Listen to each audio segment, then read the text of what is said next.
Alright, now, I know I said that I wouldn't be making this kind of content anymore, but I just had to bring this to y'all's attention just so you guys can see how pathetic and desperate anti-furries are getting now.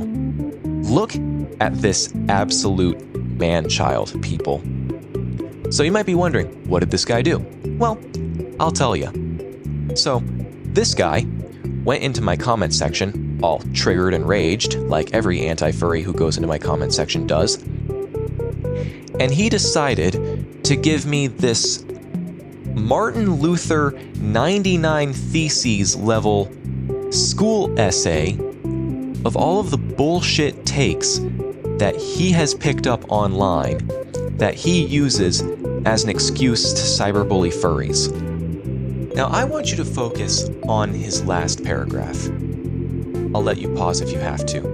But this is just extremely pitiful in all the wrong ways. Now, mind you, this thesis of his could have been a fraction of the length that it ended up being, because a good amount of his points is just him repeating the same point over and over again and just using different words. So in response, I gave him the typical reply that I do, and I just laughed at him and moved on. Well, he decided to make it personal, and he tried to insult me personally, which by the way failed because his claims couldn't have been farther from the truth.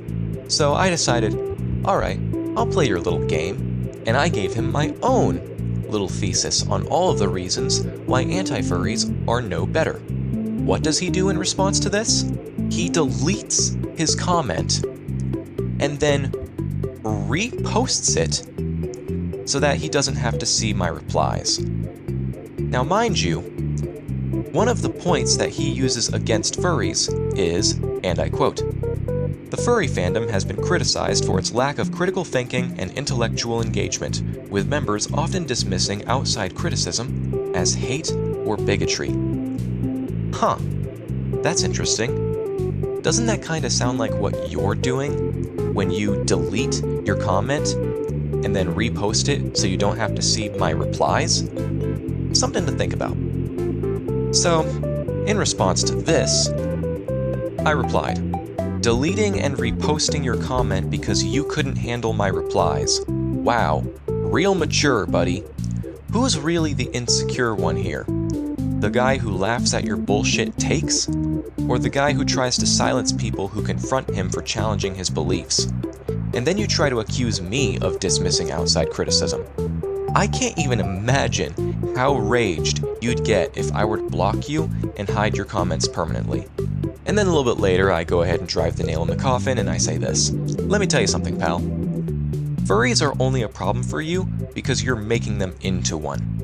If you would just put down the phone for once, you'd find very quickly that furries have little to no effect on your personal life. Normal people in the real world do not waste their time obsessing over things that have no effect on your life. The last paragraph in that little thesis of yours is one of the saddest, most pathetic, and most pitiful things I've ever heard a person say. I really hope you were exaggerating when you said that, because wanting to bring the one and only life you will have to a premature end all over some stupid animal costumes? I can't even begin to describe how pathetic that is.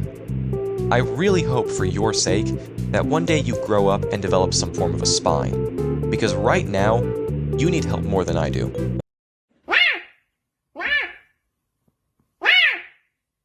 So yeah, this should come as no surprise to you people. All anti-furries are like this. They're just dramatic little babies who make a big deal over nothing. Really comes to show that anti-furries are not changing for the better. And we have no more of a reason to listen to them now than we did before.